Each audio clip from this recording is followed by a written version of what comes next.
Bom dia, sexto ano! Hoje é a nossa aula de sexta-feira, dia 19/6, e nós vamos corrigir das questões 6 a 12. Eu pedi para vocês fazerem das questões 6 a 10, e nós vamos fazer juntos a 11 e a 12, ok? Aqui nós temos algumas das mulheres citadas na estrofe de Ana Fátima dos Santos, ok? A Cotone, que é a princesa africana, que veio escravizada para o Brasil no século 17 e lutou pela liberdade de seu povo. Segundo a tradição, a Cotone seria a avó de Zumbi dos Palmares, por isso no sangue essa vontade de lutar pela causa negra, né, do Zumbi. Dandara foi uma guerreira negra que lutou pela liberdade de seu povo ao lado do esposo, o líder Zumbi dos Palmares. Dominava técnicas da capoeira, participava de embates físicos, era forte e, além disso, era inteligente, ajudava na elaboração de estratégias para a resistência do quilombo. Então, Dandara, um nome forte de uma mulher forte, de uma guerreira. Elisa Lucinda é atriz, poeta, jornalista, cantora, ativista. Ativista quer dizer que luta pela causa negra, luta contra o racismo e a violência contra a mulher. Essa é uma referência mais atual para Ana Fátima dos Santos. Nós conhecemos aquela atriz. Agora nós temos a Lélia Gonzalez, que foi uma intelectual, política, professora e antropóloga. Ativista, também lutava, né? Ajudou na fundação de instituições como o Movimento Negro. Ela ajudou a fundar esse movimento que é tão famoso, né? O Movimento Negro Unificado, sempre atuando em prol dos direitos das mulheres negras. Beatriz Nascimento foi uma historiadora, professora de estudos raciais, roteirista, poeta e ativista do movimento negro. Carolina Maria de Jesus, uma grande escritora brasileira, que eu gosto muito. Carolina é considerada uma das primeiras e mais expressivas escritoras negras do Brasil. Sobrevivendo como catadora de papel em uma favela, teve seu diário publicado como livro, intitulado Quarto de Despejo, Diário de uma Favelada. Publicou ainda, que esse livro é estudado no mundo todo, né? Publicou ainda diversos outros livros em que retrata detalhes do seu cotidiano e da vida como mulher negra e favelada. Nós temos também Conceição Evaristo, uma grande referência lá para Ana Fátima dos Santos, que é uma das mais importantes escritoras da literatura brasileira atual e ativista dos movimentos de valorização da cultura negra no Brasil.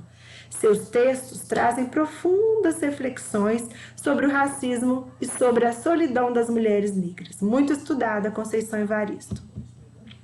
E o Dália Fernandes, uma mulata, né? Se a gente for observar, mas ela não é negra, é uma mulata. Escritora e pesquisadora da escrita literária de mulheres negras. E o Dália pesquisa também o cabelo como símbolo de identidade do povo negro e a educação antirracista. Tem a ver a questão do cabelo como identidade, não é isso? Vilma Reis é socióloga e professora da Universidade do Estado da Bahia, UNEB, ativista também, atua em ações de garantia e ampliação dos direitos das mulheres, dos jovens e da população negra em geral. Essa é Vilma Reis.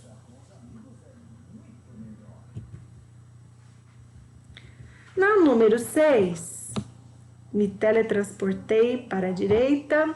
O que essas mulheres têm em comum? Então, todas essas mulheres são negras, as mulheres negras, possuem trajetórias caracterizadas pela luta contra o racismo. Elas lutam em prol da valorização da cultura negra, contra o racismo e contra a imposição dos direitos dos negros, a inclusão dos negros na sociedade, da literatura, da mulher negra, principalmente. Por que elas são referências para a poeta Ana Fátima dos Santos? Na construção de sua consciência negra, elas são referências, elas são inspiração para Ana Fátima dos Santos, porque elas são mulheres que lutam pela causa negra, não é isso? Então, elas são referências para a poeta justamente por terem traçado uma trajetória, se tornarem símbolo de luta dos direitos do povo negro. Por que a poeta se refere a essas mulheres como irmãs? Elas se referem a essas mulheres como irmãs porque são irmãs de raça, irmãs de luta. Elas têm algo em comum que as une com uma força muito grande, não é isso? Então, a poeta se refere a elas como irmãs porque se reconhecem cada uma em suas trajetórias de combate ao racismo. Então, elas são irmãs de luta, irmãs de raça, né? Irmãs de sangue. Na número 8, a poeta afirma que junto com as irmãs está em luta milenar. O termo milenar faz referência a um período longo ou a um período curto. Milenar nos remete à palavra mil, milênio, 1000 anos, não é isso? É o numeral coletivo, milênio, período de 1000 anos. Então, há muito tempo elas lutam por seus direitos, há muito tempo elas lutam por essa inclusão. Então, faz referência a um longo período de tempo, ok? Então, por que essa luta é milenar? Essa luta é milenar porque trata dos povos africanos, dos seus antepassados, pessoas negras que foram injustamente, arbitrariamente trazidas para o Brasil, escravizadas de forma agressiva, subhumana, né? Então é uma luta milenar porque trata-se de antepassados, de seus antepassados, né? Então, e elas lutam por essa inclusão social há muitos anos. Até hoje, se a gente for observar, existe ainda o preconceito. Então, muitos anos mesmo. Aqui nós temos um poema de Esmeralda Ribeiro. Som das palavras. A poesia tem que ser esteticamente perfeita. Deve ter compreensão e várias interpretações. Jamais os rabiscos devem ficar na gaveta do meu íntimo. A poesia é um ato político. É como lança, fere corações. E como bálsamo, cura paixões. Ou como fogo, queima as nossas ilusões. A poesia é criação solitária, um diário aberto das nossas frustrações.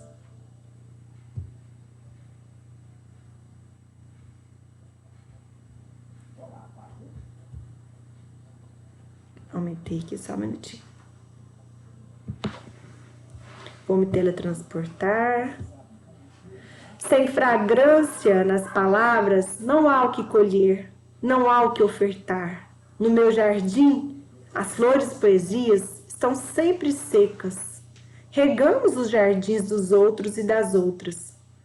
Nas TVs, nas rádios, nos grandes jornais, cadê a gente nesse jardim que dizem que todas as flores são iguais? Mas não compactuam para plantar novas mudas, pouco a pouco uma floresta diversa. Se a poesia é tudo isso e algo mais, então o que eu escrevi não posso colher no meu jardim. Não quero as palavras da minha poesia, não quero que as palavras da minha poesia se transformem em faca, para não cortar a sonoridade das palavras navalhas. No meu jardim, as flores poesias estão sempre secas. Quero uma cachoeira para limpar as ervas daninhas. Você tem uma cachoeira para florir o meu jardim? Então, nunca me dê flores. Esmeralda Ribeiros. É uma história de sofrimento do negro, né? Uma história... Aqui ela luta pela igualdade na literatura negra. Que a literatura negra tem algo muito triste para contar. E essa literatura deve ser respeitada, deve ser lida, deve ser tratada de igual para igual com as outras literaturas. Aqui nós temos um vocabulário abaixo e vamos para a página seguinte. Só um minutinho que eu estou subindo, ok, galera? Aqui nós vamos para número 9.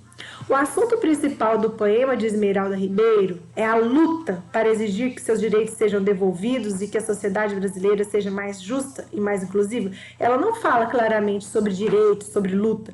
Não é um poema que tenta reivindicar seus direitos. Ele fala de uma forma poética, fazer poético, ou seja, o poema fala sobre o que é a poesia e, ao mesmo tempo, denuncia a desigualdade da sociedade, que é comparada ao jardim. Então, ela fala sobre a arte de fazer poesia, quer dizer, a poesia ela quer a igualdade na literatura afro-brasileira, ok?